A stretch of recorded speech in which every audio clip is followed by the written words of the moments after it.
विमान मिला, किंतु विमान मिला तो अभिमान हो गया। ये अभिमान नारायण बहुत सूक्ष्म है।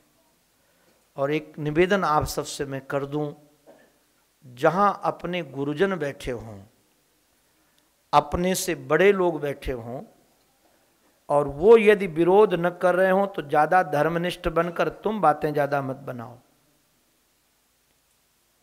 कई बार लोग हम अपने गुरुजनों के सामने बोलने लगते, इसको कुछ नहीं आता जाता, ये अमुक है, अमुक है, अमुक है, दोष दृष्टि।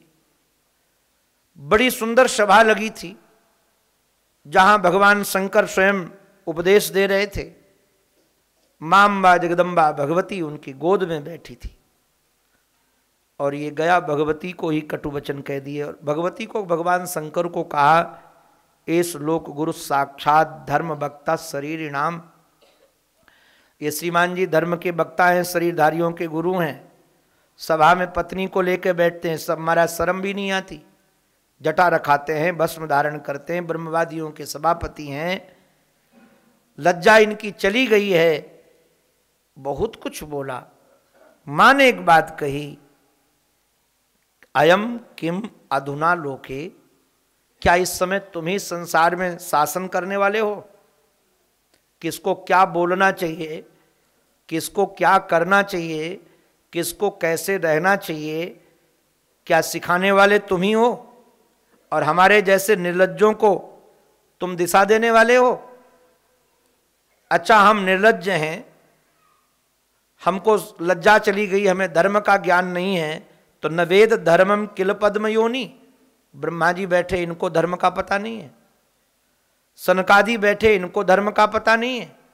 श्री भृगु जी महाराज बैठे, इनको धर्म का पता नहीं है। नारद जी महाराज बैठे, इनको धर्म का पता नहीं। कपिल है, मनु है, महाराज ये सब सभा में थे। किंतु देखिए, ये कई बार महाराज नाराज नहीं होना, ये वैष्णुता का अभिमान आ गया कि हम वैष्णव हैं, हम भजनानंदी हैं, हम सदाचारी हैं, हमारे जीवन में ये विशेषताएं हैं, इनके जीवन में नहीं है। मां को क्रोध आ कहा कि जाओ, तुम जहां हो वहां रहने लायक नहीं हो। अतः पापी यशीम योनिम, यहां रहने लायक नहीं हो, पापी योनि में जाओ। किंतु धन्य है महाराज, हमारे महाराज जी की गुणग्राहिता। हमारे महाराज जी कहते हैं, ये चाहता तो भगवती को श्राप दे सकता था, साधन संपन्न था, किंतु स्वीकार कर लिया श्राप। प्रणाम करके कहा कि मां आपने कृपा की, मां को श्राप नहीं दिया। सहने वाला नारायण बड़ा होता है। और वहां से निकल पड़े, और वही ये वृत्रासुर बने। किंतु भगवान की कृपा, असुर बन जाने के बाद भी इनकी मति भगवत परायण ही बनी रही।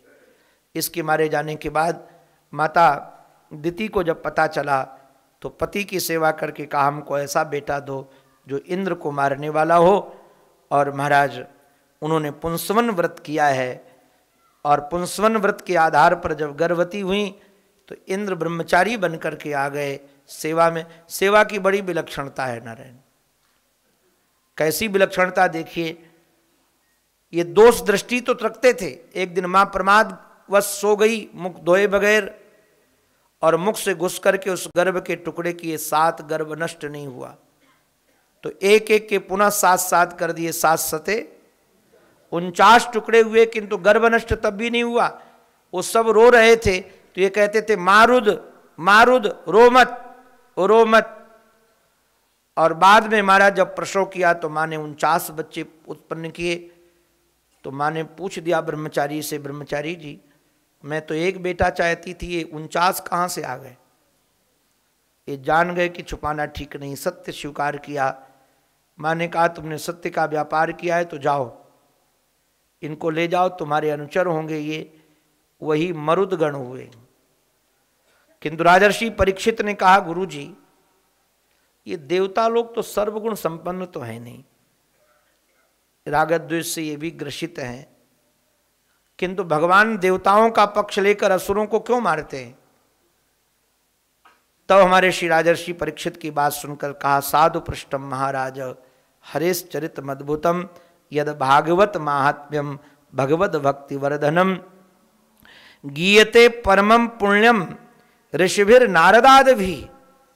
बड़े बड़े महात्मा नारद आदि जिस गीत को गाते हैं, नत्वा कृष्णाय मुनये कथिस्से हरे कथाम, हम भी वेदव्यास जी महाराज को वंदन करके ये दिव्य कथा आपको सुना रहे हैं। सुखदेव जी महाराज ने कथा सुनाई है। वैसे तो जो निर्गुण है वही सगुण साकार बन करके नारायण प्रकट होता है अपने भक्तों की रक्षा के लिए।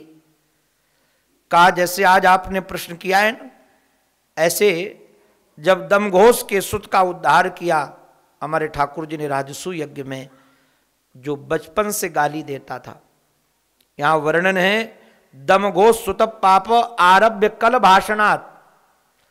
जब तोतली भाषा बोलता था ना, जब बच्चे बोलते तोतली भाषा स्पष्टम स्पष्टम नहीं, हमारे ब्रजवासी तो बोल के सुनाते हैं। छोटा था तो कहता थाले कृष्ण तुम्हें देख लेंगे, ऐसे बोल के सुनाते हैं। बोले ऐसे बोलता तोतली भाषा में, थाले, वो साला भी बोल नहीं पाता तोतली में, साले को वो थाले बोलता है। तब भी कहता था तुम्हें देख लेंगे और गाली देता रहता था। किंतु जब उसके उद्धार को देखा युधिष्ठिर आदि ने तो अचंभो हो गया।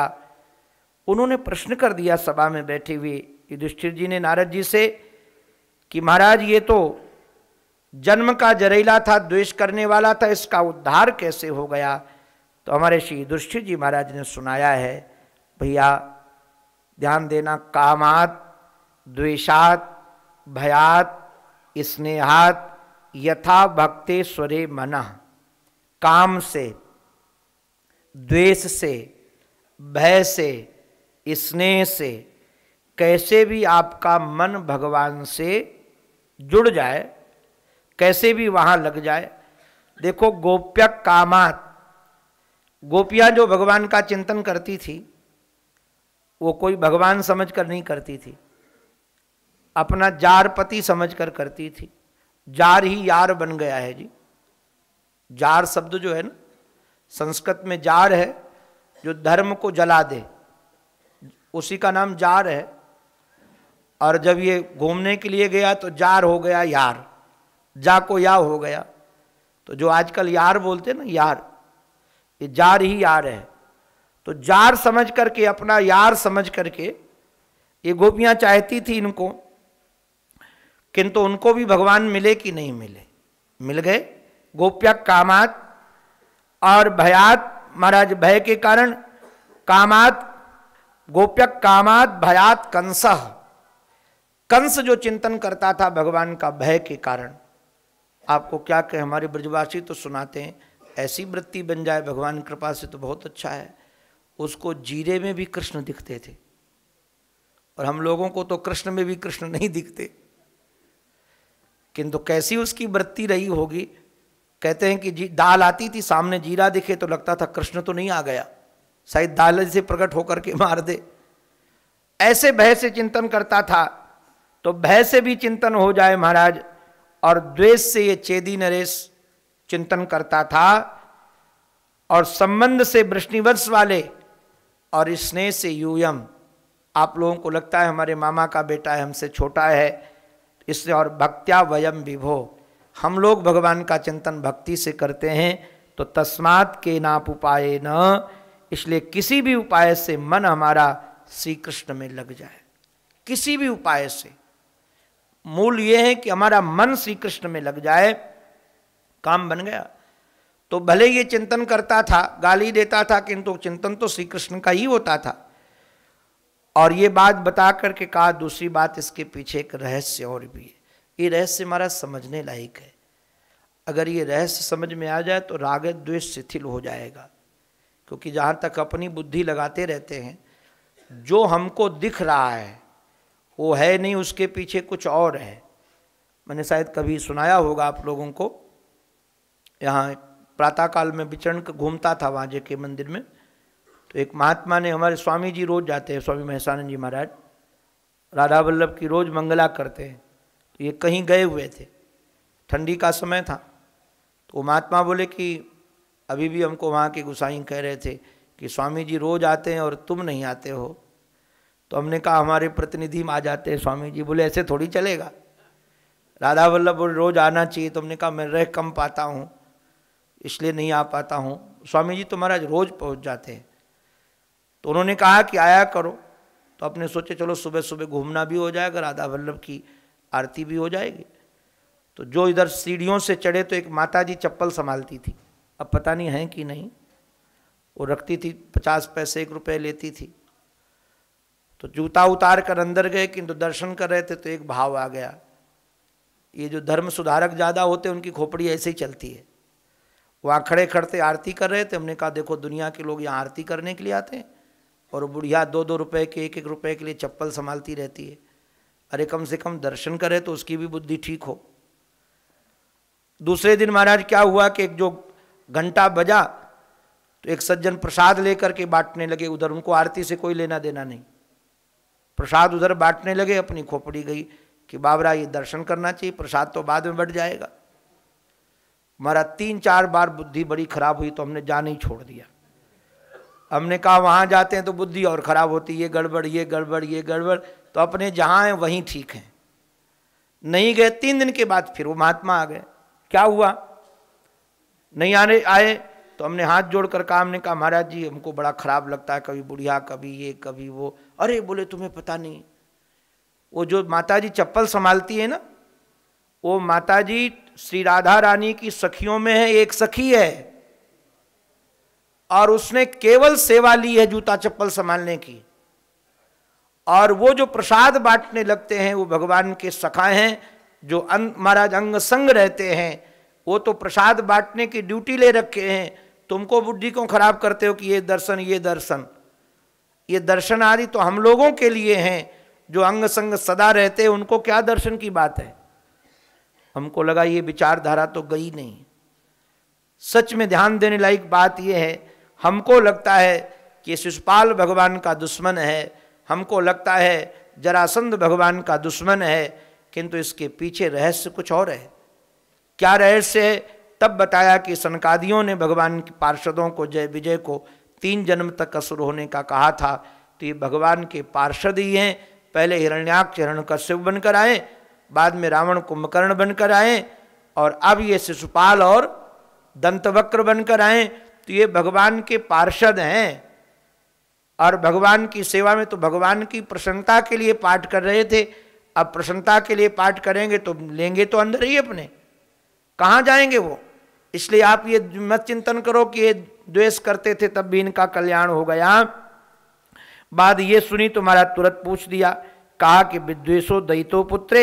मैंने सुना है कि महाराज हिरण्याक्ष का जब वध हो गया तो हिरण्यकश्यप ने साधना की, पुत्र आदि उत्पन्न हुए, तो उनसे बड़ा द्वेष करता था। बोले हाँ।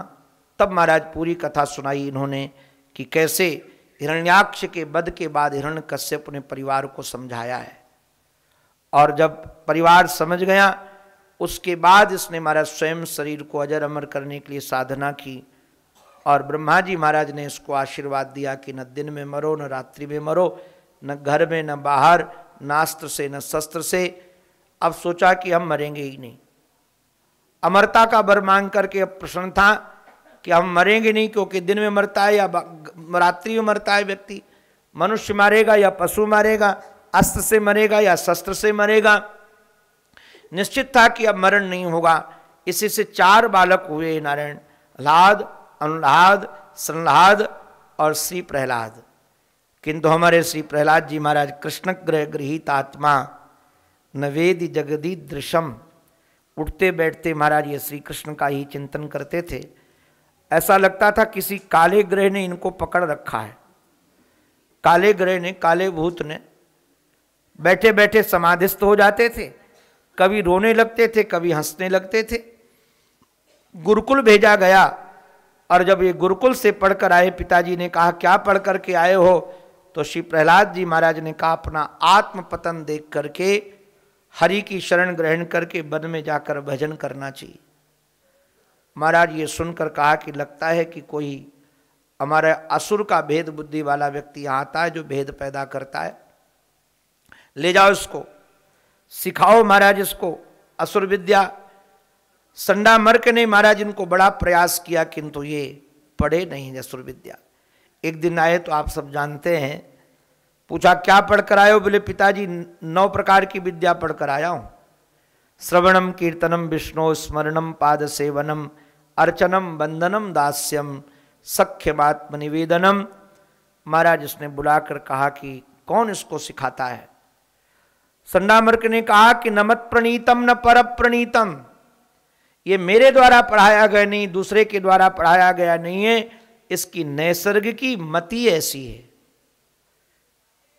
का इसको मार दो, दुनिया का ऐसा कोई उपाय नहीं था जो मारने का न किया गया हो, किंतु जाको राखे साहिया मार सके न कोय, बाल न बांका कर सके चाहे सब जग वैरी होए। कोई प्रयास सफल नहीं हुआ। जब ये मरते नहीं थे ना, हमारे महाराज जी के कृपा पात्र हैं पूज्य श्री भागवतानंद सरस्वती जी महाराज। कल किसी को भ्रम हो गया था, हमारे महाराज जी के 2 शिष्य हैं भागवतानंद सरस्वती, एक का शरीर पूरा हुआ है, अभी एक का नहीं हुआ है। तो मैंने बताया कि श्री भागवतानंद जी महाराज का शरीर पूरा हो गया। कथा में परसों के दिन 2-3 माताएं आई मेरे पास में, अभी 4 दिन पहले मेरी बात हुई थी।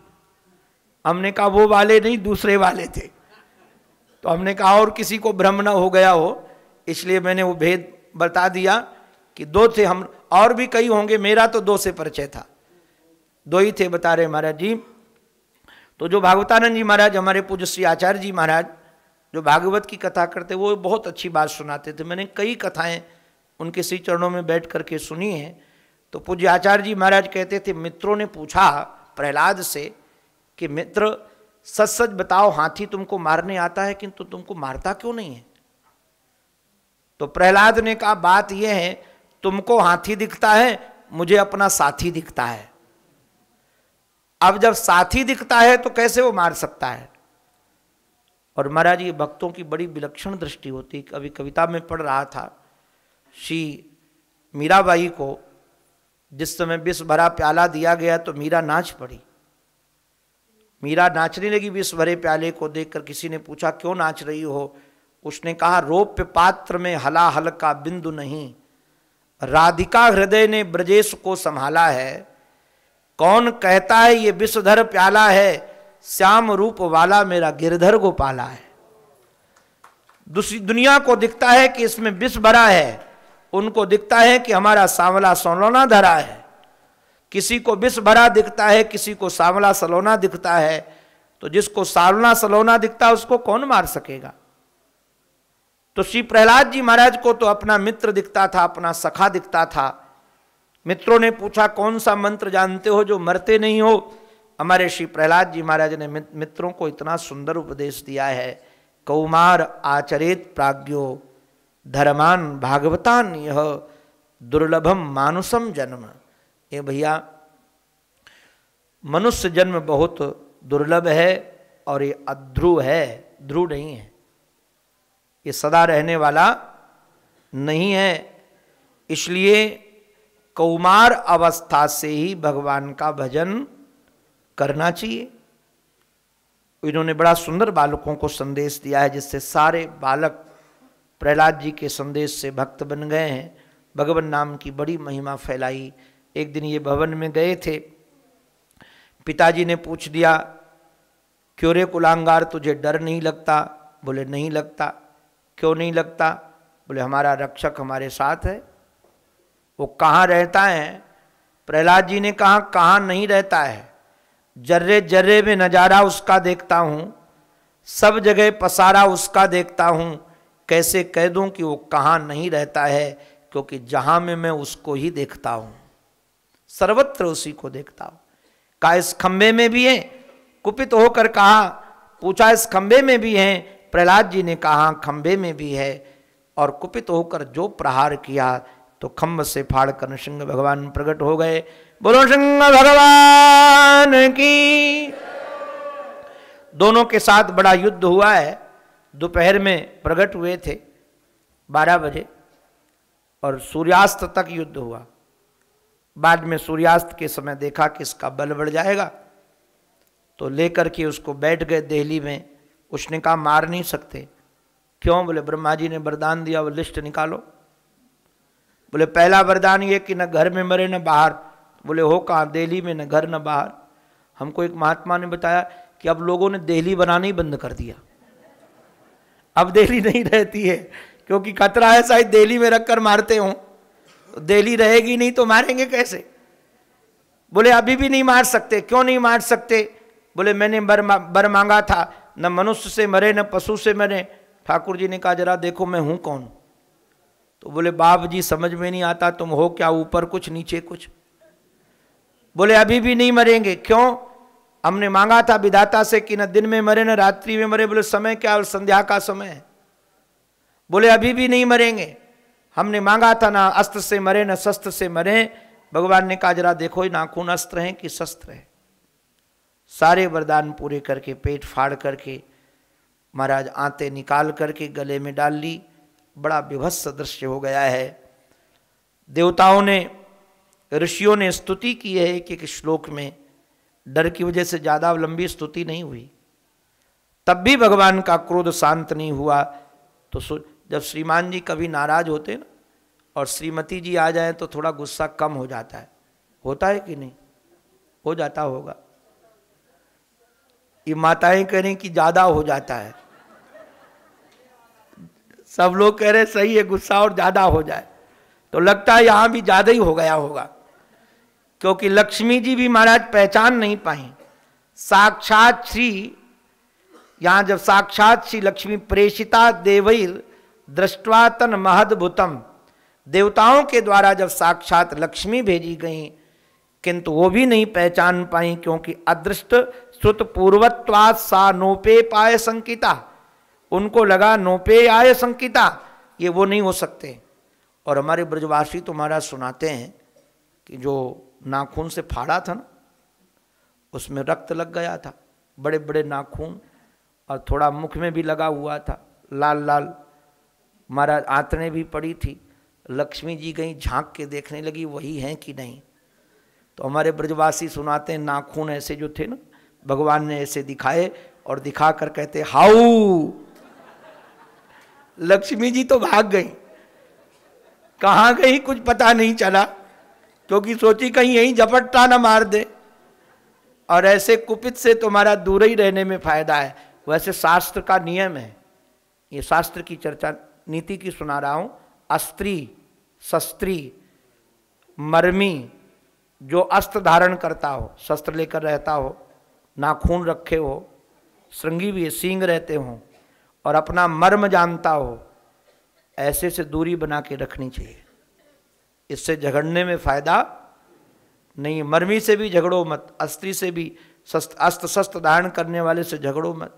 और जिसके बड़े बड़े नाखून हो, नाखून वालों से तो दूर ही रहना चाहिए, खतरा है जी, कहीं भी लग जाए। तो लक्ष्मी जी तो भाग गई। क्रोध शांत नहीं हुआ तो श्री प्रहलाद जी को भेजा गया। श्री प्रहलाद जी महाराज जब हमारे गए हैं और जो लोटपोट हो गए, तो भगवान ने तुरंत उठा लिया। और उठा करके हमारे संत तो कहते भगवान की आंखों में आंसू आ गए।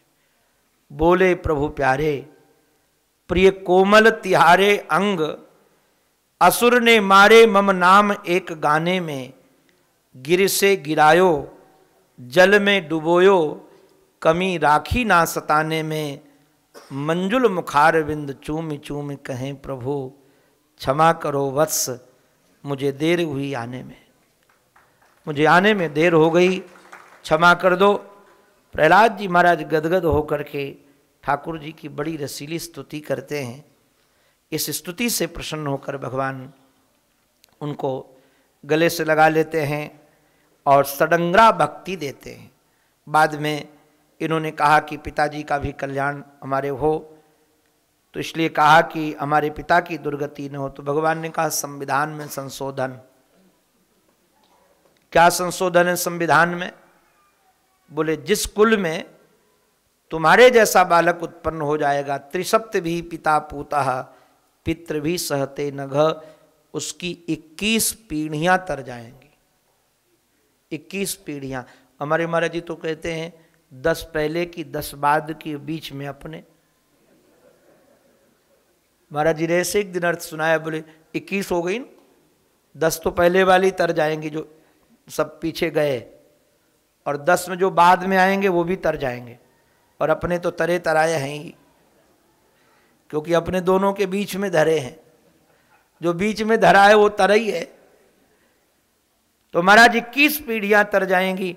और इतना ही नहीं महाराज, जहां यत्र यत्र च मद भक्ताः प्रशांताः समदर्शिनाः, जो प्रशांत समदर्शी भक्त हैं, ये ज्ञानी भक्त हैं, प्रशांत और समदर्शी, ऐसे भक्त जहां निवास करेंगे वहां महाराज मरने वाले कीड़े मकोड़ों का भी उद्धार हो जाएगा।